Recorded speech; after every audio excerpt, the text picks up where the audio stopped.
and welcome to episode 3 of Las Vegas and Beyond. Today we are at the Pinball Hall of Fame. I know other YouTubers have covered this, but what the heck, I will. And why I decided to do that was I was digging through my closet to get rid of some clothes, and lo and behold, I found a members only jacket. That's right, members only. For you kids, this was the jacket that all the cool kids used to wear back in the 80s, 70s and 80s. So I figured, why not wear it along with my cool shades, and I can have my own flashback to the 80s. So why don't you come and join me inside.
The Pinball Hall of Fame is located at 1610 East Tropicana Avenue, about 2 miles east of the Strip.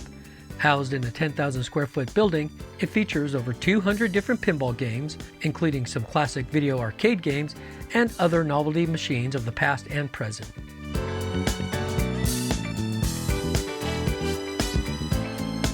Located in the back of the museum is the workshop where tools of the trade are kept to perform repairs and even restoration of the machines. In addition to the pinball machines and games, there are changing machines, an ATM, restrooms, a soft drink vending machine, and 2 functioning 25-cent popcorn machines located throughout the museum.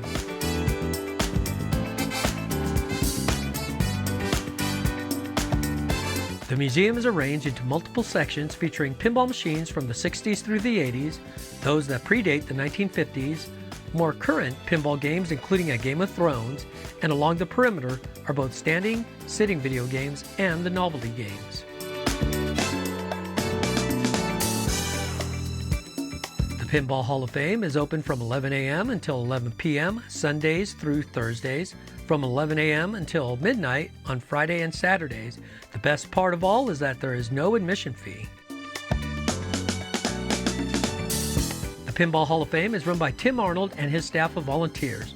Tim is a veteran arcade owner from Michigan who sold his interest of his Pinball Pete arcades, left Michigan, moved to Las Vegas with his wife in the 1990s, and bringing with him his collection of over 1,000 pinball machines.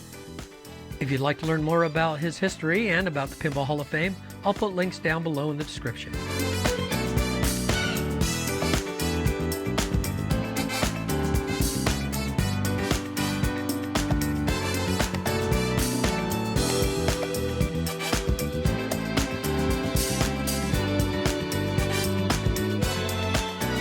Being a not-for-profit corporation, know that the money you spend at the Pinball Hall of Fame goes to keep the museum running, and any excess revenues are donated to charities.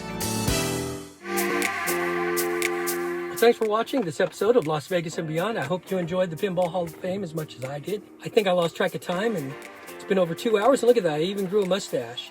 I think I look like Freddie Mercury, kind of. Anyway, so I hope you enjoyed it. Do me a favor, if you like this video, be sure to click on the like button. Be sure you subscribe.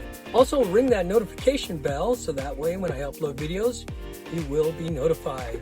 And also leave a comment down below if you've been to the Pinball Hall of Fame, and if you saw your favorite video game, which one it was. We'll see you in the next video.